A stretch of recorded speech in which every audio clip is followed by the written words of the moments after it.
You only live twice. What happened next was nothing short of incredible. What many have called a miracle. The emergency rescue teams arrived, and using the jaws of life, firefighters cut my bloody body from the wreckage.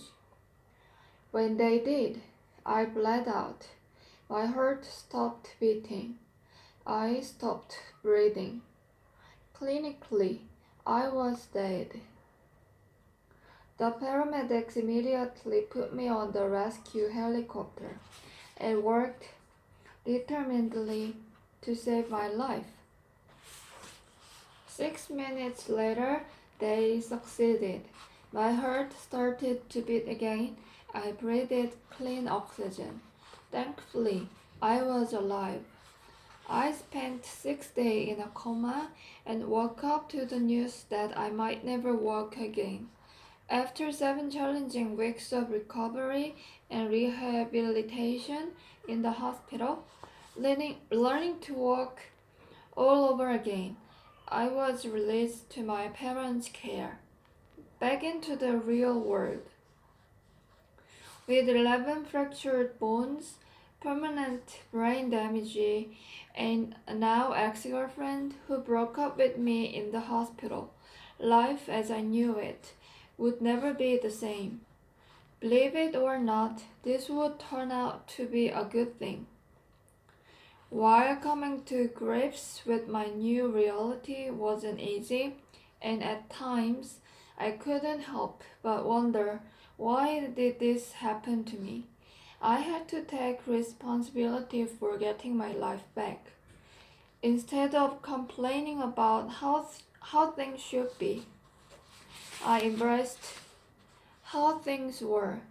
I stopped putting energy into wishing my life were any different, into wishing bad things didn't happen to me, and instead focused 100% on making the best of what I had. Since I couldn't change the past, I focused on moving forward.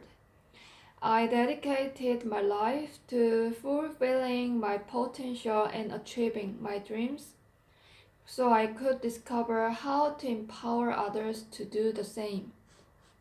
And as a result of choosing to be genuinely grateful for all that I had, unconditionally accepting of all that I didn't, and accepting total responsibility for creating all that I wanted, this potentially devastating car accident ultimately became one of the best things that ever happened to me, hinging on my belief that everything happens for a reason, but that it is our responsibility to choose the most empowering reasons for the challenges, events, and circumstances of our lives.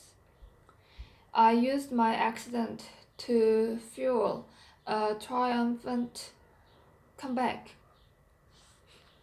2000, a year that begins with me lying in a hospital bed, broken but not defeated, ends quite differently.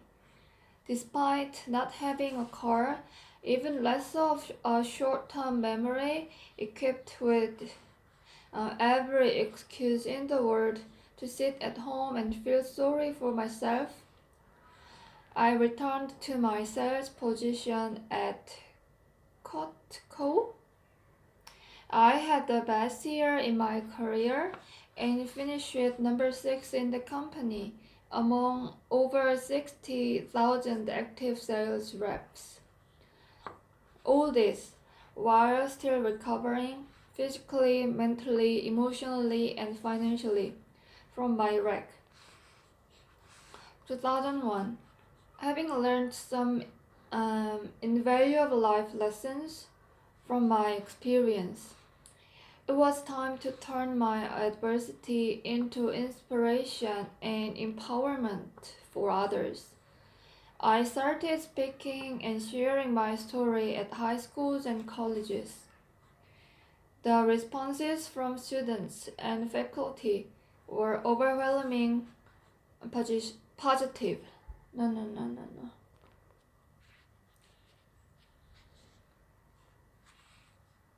The responses from students and faculty were overwhelmingly positive, and I embarked on a mission to impact youth.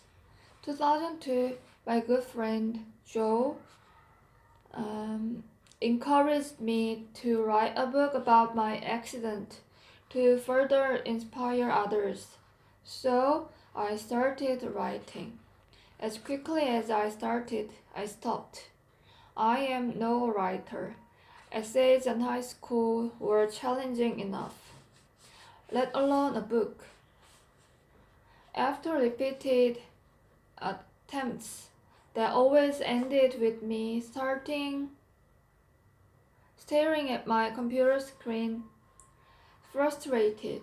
It didn't look like a book was on the cards. I did, however, finish in Costco's top 10 for the second year in a row. 2004. To try my hand at management, I accepted the position as sales manager for the Sacramento Costco office. Our team went on to finish number one in the company and break the all-time annual record. That autumn, I also reached my highest personal sales milestone and was inducted into the company's Hall of Fame. Feeling that I had accomplished everything I wanted to accomplish with Costco, it was time to pursue my dream of becoming a professional keynote motivational speaker. I might even write that book that had been swimming around in my head the last couple of years. I also met Ursula. We were inseparable, and I had this feeling that she could be the one.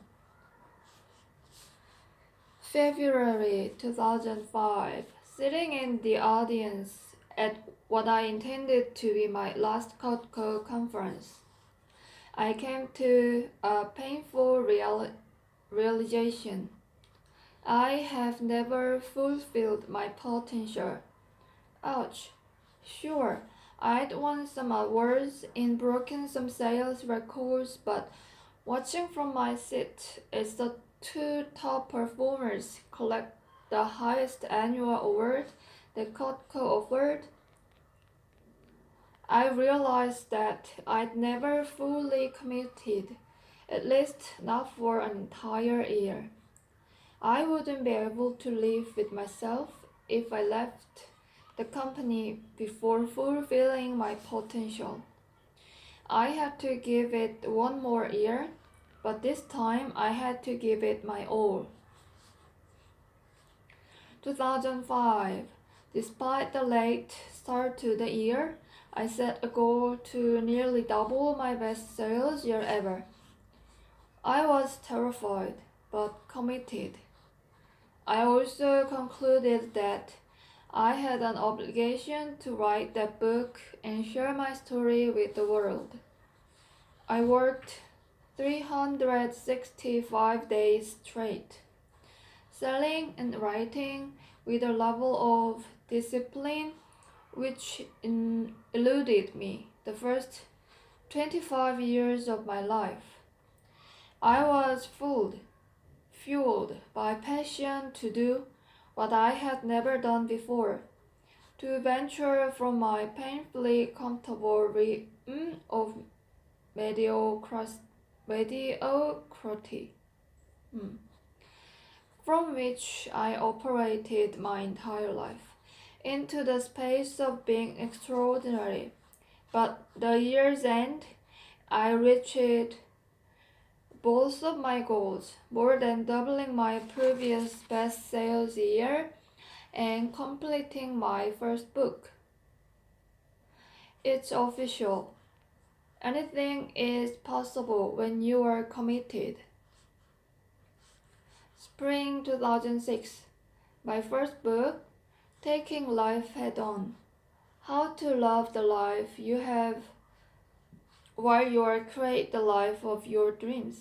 Hit number 7 on the Amazon bestseller list. Then, the unthinkable happened. My publisher fled the country with 100% of my best-selling royalties and was never heard from again. My parents were devastated. I was not. If there's one thing that I've learned from my car accident, it's that there is no point in dwelling on or feeling bad about the aspects of our lives that we can't change. So I didn't. I've also learned that by focusing on what we can learn from our challenges and how we use them to add value to the lives of others, we can turn any adversity into an advantage. So I did. 2006. Without almost zero knowledge of what the profession entails, I accidentally became a life and business success coach when a 40-something financial advisor asked me if I would coach him. I agreed. I ended up loving it. My first client saw measurable result in his life and business, and I was passionate about helping others as their coach. At just 26, the odds of me succeeding as a professional coach were probably slim to none, but it's so in line with my purpose in life. I went for it anyway. My coaching business took off and I went on to coach hundreds of entrepreneurs, salespeople, and business owners. Shortly after, I gave my first paid speech when I was hired by the Boys and Girls Clubs of America to be the featured keynote speaker at their national conference. Although I'd been speaking to large business audiences made up of primarily salespeople, managers, and executives since 1998, I decided that with my spiky hair, youthful appearance, and the nickname Yo Pearl Her, impacting youth was the way to go. I started speaking and sharing my story at local high schools and colleges. 2007, the year my life fell apart. The United States economy crashed. Overnight, my income was cut in half.